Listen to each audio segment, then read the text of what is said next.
today is your grip. And your grip is really important because it connects your hands to the golf club. And really, that's the only thing that really connects you to the golf club. So you want to make sure that you hold the golf club properly. The main thing you're going to remember is that the grip is mostly a fingertip grip. You're holding the golf club mostly in your fingers and less in your palm. Okay? So we're going to start out with our left-hand grip. And the left-hand grip is held diagonally across the base of the fingers, right where the fingers join the palm.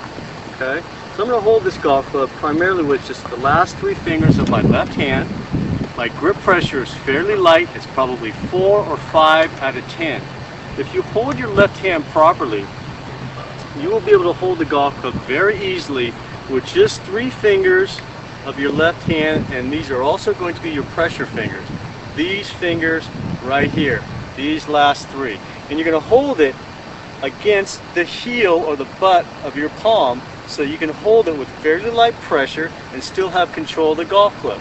In other words, with very little effort, I can hold this golf club with just these 3 fingers of my left hand. See, my thumb and forefinger are completely off. Change battery pack now.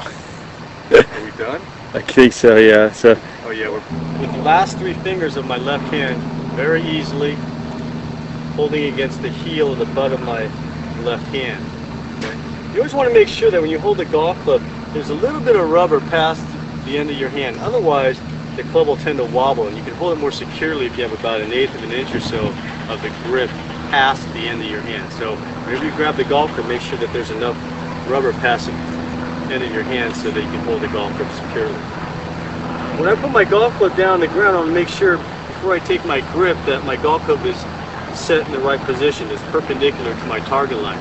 When I look down the shaft of the golf club and I place my thumb, I'm going to place my thumb just to the right of center, okay, so that my hands again in a very loose position so I can hold the golf club with very light finger pressure, at the same time have very good control of the golf club. My line formed by my thumb and forefinger is going to pour somewhere between my right shoulder and my chin. And if I'm pointing it more towards the right shoulder, this is considered a very strong grip, whereas if that line points more towards my chin, this is considered a weak grip. I would rather have people starting out when they first start playing golf is to start more on the stronger side versus the weaker side of the spectrum. Okay, so you might want to put that line form with your thumb and forefinger more towards your right shoulder than towards your chin.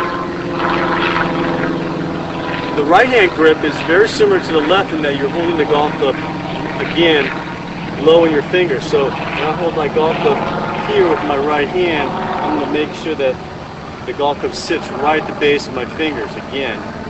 And how I connect my hands together is a few different ways. The first one is what we call the overlap grip, or the Varden grip, and this is real popular with people with larger hands, whereas the second most popular grip tends to be now is the interlock, where we point our forefinger of our left finger and lock my pinky of my right hand into this little slot.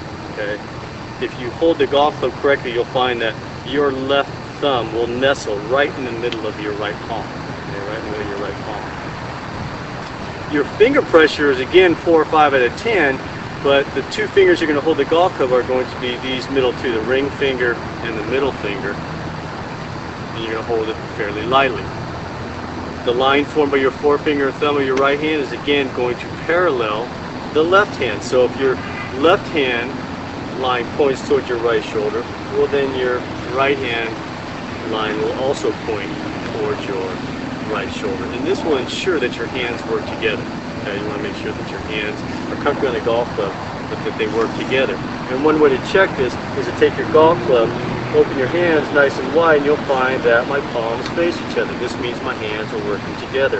If one hand is pointing down and one hand is pointing to the side, then my hands aren't working together, and you're going to have a hard time scoring the golf club.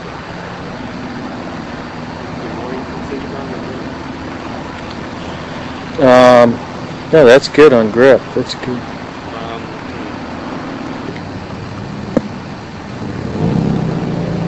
The golf swing, like many athletic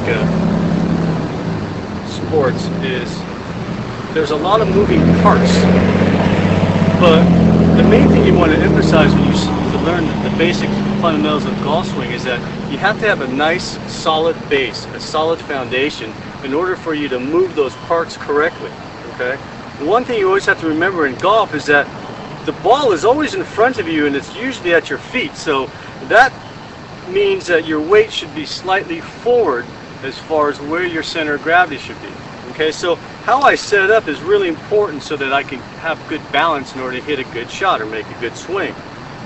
And the first thing I remember is that my center of mass has to be forward. It can't be towards the heels of my feet. So how I set up is really important in order to make a nice, smooth, athletic swing. And to be athletic, you need balance. And so the first thing you have to remember is my balance is set from the ground up. And the first thing we've got to remember is that my weight has to be slightly forward, so that when you set up properly, your weight is going to be just behind the balls of your feet. Your weight must be slightly forward. It can't be in your heels, and you certainly don't want it on your toes, but you just want it right behind the balls of your feet. So how I set up is real simple. The first way to do this is just pretend I'm going to bow to somebody. And by bowing to somebody, I'm always going to be bending from the hip joints. And what happens when I bow from the hip joints is my rear moves back and my weight moves forward. In this position here, if I just drop my hands, now my arms are going to dangle right underneath my shoulders and my weight is now forward.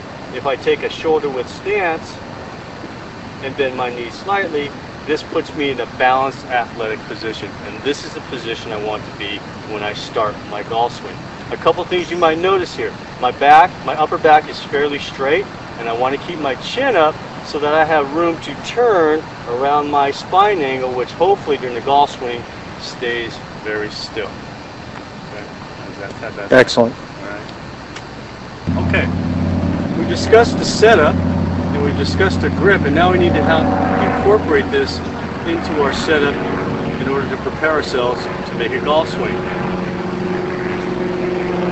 The first thing I want to remember is before I take my stance, I want to make sure that my golf club is set properly. So I put the golf club down. To me, this is an 8-iron, so I'm going to put my golf club right between my feet, right in front of my belly button, because generally playing an 8-iron or a shorter golf club, you're going to play the ball maybe a little further back in your stance, more towards the middle of your stance. I'm going to set my hands under my left ear and place the club in front of my belly button. How far away from your body should your hands be? Well, most people stand with their hands too far away from their body. My feeling is that if I took my golf club, instead of putting it under my left ear, I brought it under my chin. If I dropped a line down from my chin, that's about where my left thumb would be. Okay, so how far is that? Well, 1 to 2 hand widths away from the end of the golf club to the inside of your left thigh is about right as far as how far your hands are going to be from your body. Wherever you decide, you want to make sure that whatever club I give you, your hand position doesn't change very much. So it's always going to be under your left ear. There's always going to be a gap of about 1 to 2 hand widths away. And you stand comfortably, your weight is forward, and before I put my right hand on the golf club, I want to make sure that my alignment is correct according to the way my club is facing, and my alignment of my hips and shoulders. They're going to be parallel left of where my club is aiming. The last thing I'm going to do is I'm going to put my right hand on the golf club, and as I do this, I'm going to drop my right shoulder to accommodate the fact that my right hand is closer to the ground than my left hand, so therefore my right shoulder is going to be slightly lower than my